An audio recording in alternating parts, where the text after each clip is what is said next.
everybody, it's Dr. Dan coming from the Balancing Center. And yes, we are gloving and masking. We're actually sanitizing, we're scheduling at a slower pace so that nobody's really waiting, nobody's gathering in the reception areas or at the checkout desk.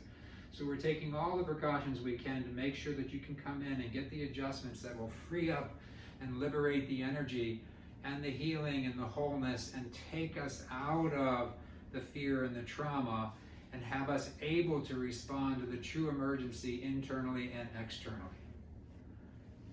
So since it's only us, and really only me, I'm going to take these off for now.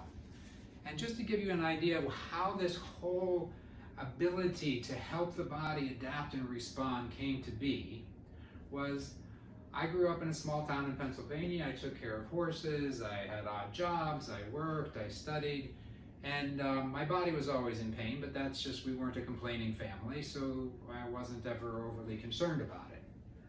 And the people that I trained horses for as I was in college had moved away, moved to Kentucky, and they had been back visiting one of their best friends who happened to be a chiropractor that lived down the street from where I grew up.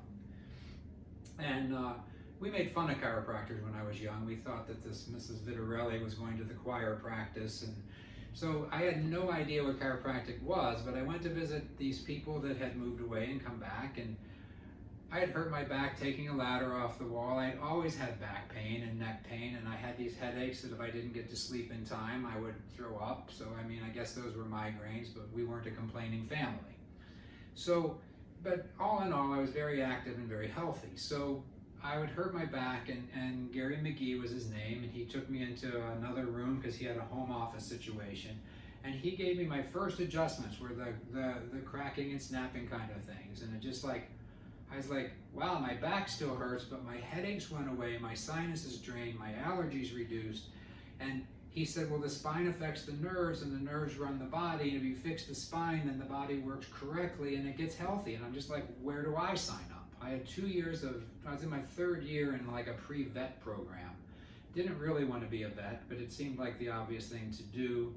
And so I immediately shifted gears. I didn't finish my undergrad degree. I drove right out to Davenport, Iowa the next quarter and started at Palmer College of Chiropractic, which is the birthplace of chiropractic and the best and the oldest chiropractic institution.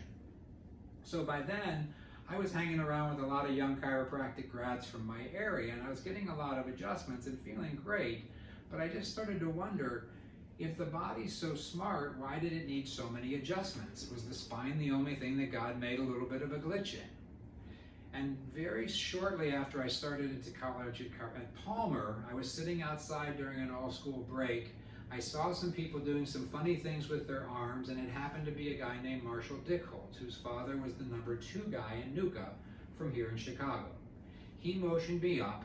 He talked to me about how the head wasn't designed the same way on the rest of the spine, and if the head gets knocked out of balance, now it wasn't as elegant a description as I am. As the head gets back to center, the body's going to be out of balance and it goes into locking. So that's what I think a lot of body workers, chiropractors are working on. And if it's about keeping the head on the horizon, the body's always going to keep the head on the horizon because the wings need to be on the horizon for the captain to know which way is up, and the head always needs to be level. So getting my atlas corrected was another life-changing experience because now I didn't have all these other parts that were complaining, and the body became more self-correcting. So I said, I'm going to do NUCCA. I committed myself to NUCCA. I would go to Monroe, Michigan, which is where the technique developed. Once I was working with Dr. Dickholz, I was still driving to Monroe to get a better adjustment because I was really committed to this atlas being the whole thing.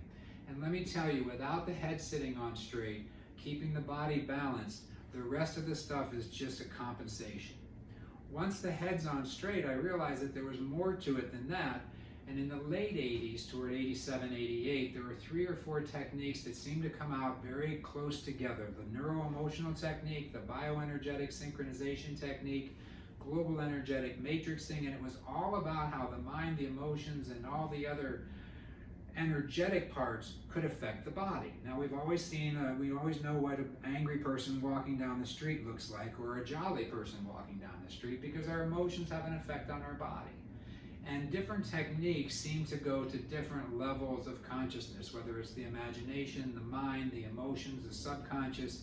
And those are things that I tied together with some spiritual tracks that I was learning about at the time, of how the unconscious mind steps down into the emotion and then into the imagination, all fueled from the unconscious. And I've made another video that talks about that, so we can leave that be. So that's how we got here to the balancing center. And then over time, again, just because of necessity, learning to take a step back and leverage the body gave me even more resource coming back. Because in the beginning, when I was just doing my neck, I didn't want anything to happen to my neck. As I started to get my body moving around at the same time, it was the same time with the mind-body stuff. So the body, if it's stuck in an emotion, think of an angry person walking down the street. How many adjustments is it going to take to get them not to be angry? If we can feed that information back in and reboot the body, then the emotional override is off, and then we teach people to take a step back, find their frame, use their body in the right positions, in the right way, to leverage their connection with the ground, to leverage their relationships in the world, and have more resource and adaptability, which are the key indicators of a healthy life.